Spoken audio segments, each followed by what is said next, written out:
Assalamualaikum warahmatullahi wabarakatuh.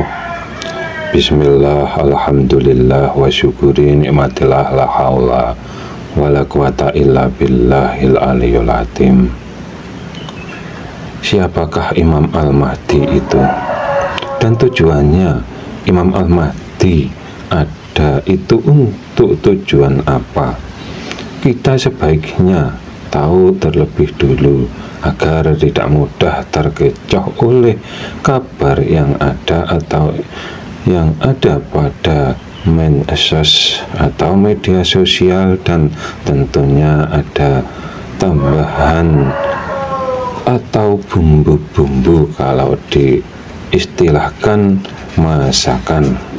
Dan juga banyak pula yang mengaku-ngaku sebagai Imam Al-Mahdi, dan bila ditanya tujuannya apa, jawabannya asal-asalan, tidak sesuai dengan kitab suci Al-Quran. Karena yang dibawa Imam Al-Mahdi yang terdahulu sampai yang akan datang sama persis, cuma Imam Al-Mahdi yang dulu-dulu juga membawa ajaran yang lain, dalam kurung membawa sunnahnya masing-masing di zamannya. Sedangkan Imam Al-Mahdi yang akan datang hanya intinya kitab suci Al-Quran saja, bukan berarti di kitab yang lain tidak ada.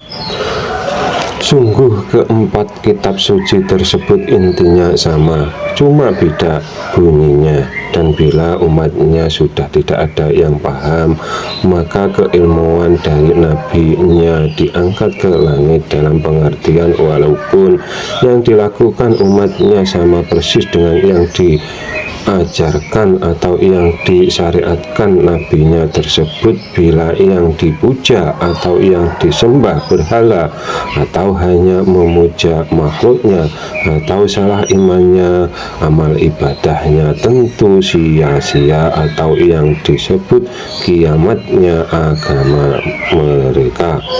Seperti bila kita membaca kalimat tauhid, akan tetapi yang disembah berhala atau yang dituju hanya makhluknya, apa zatnya Allah yang sesungguhnya memberi pahala. Contoh, bila kita bekerja untuk perusahaan rokok, waktu gajian minta gajiannya ke perusahaan air minum, kira-kira gajinya dibayar apa tidak? Oleh sebab itu, kalimah tauhid atau panji yang berlafal kalimah tauhid berwarna hitam dan putih, entah lafalnya atau panjinya hitam dan putih. Kedua warna tersebut menunjukkan makna berlawanan dan menunjukkan sifat zatnya Allah Subhanahu wa Ta'ala. Wajib dibedakan dalam memahaminya, seperti antara siang dan malam yang mempunyai sisi gelap dan sisi terang, juga menunjukkan sifatnya mempunyai dua sisi, contohnya maha gaib dan maha nyata. Jangan dipahami zatnya ada dua dan di sifatnya disebutkan maha satu. Yang dimaksud maha satu itu zatnya. Tentu kalian bertanya, lalu bagaimana? Jawabannya tidak bagaimana-mana, karena sifatnya wajib dibedakan dengan makhluknya, seperti yang diserukan ayat, jangan samakan, jangan sekutukan zatnya Allah Subhanahu wa Ta'ala dengan makhluknya. Akan tetapi juga masih ada jawabannya yang bisa menjawab, tentu bagi yang pernah belajar sifat-sifatnya Ini pun belum tentu yang telah belajar ke guru mursyid pun dapat menjawabnya, dan di video yang sebelumnya sudah sering kami kasih jawabannya. Intinya, hitam dan putih mempunyai sifat berlawanan arah 180 derajat. Begitu juga pahami bumi ini bulat dan bulat sama dengan 129.600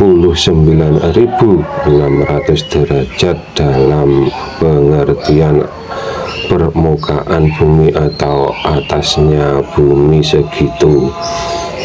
Bila ayat atau sisi ayat Al-Quran titik-titik di atas titik-titik dipahami bulat-bulat, dan akhirnya atau akibatnya ada ustadz yang hanya memahami ayat tersebut menambah dalil setelah aras ada makhluk lagi, dan terkesan Tuhannya terjebak di sepertiga malam hari mengikuti berputarnya bumi, karena juga memahami ayat Allah turun di sepertiga malam hari secara dalil mata. Itu posisinya di atasnya badan, dan posisinya matahari dengan rembulan itu berbeda atau berlawanan arahnya. Gelapnya malam karena posisi permukaan bumi sedang di bawah. Intinya zatnya Allah Subhanahu wa Ta'ala maha besar.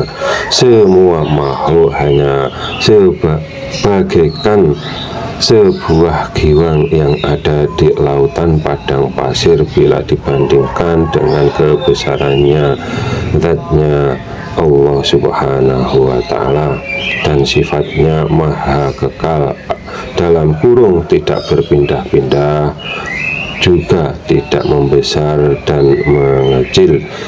Hitam dan putih bila dihubungkan, semua manusia dibekali agama Islam untuk dilaksanakan di kehidupan ini agar sampai akhir hayatnya tetap iman Islam. Yang salah iman, mereka di dalam kegelapan atau salah jalan pulang menuju di sisinya. Putih dan hitam bisa diartikan surga dan neraka yang menyelisihi seruan ayat Al-Quran. Hanya neraka sebagai balasan amal ibadahnya. Apabila ada kata yang salah, kami mohon maaf. Akhirus salam, wassalamualaikum warahmatullahi wabarakatuh.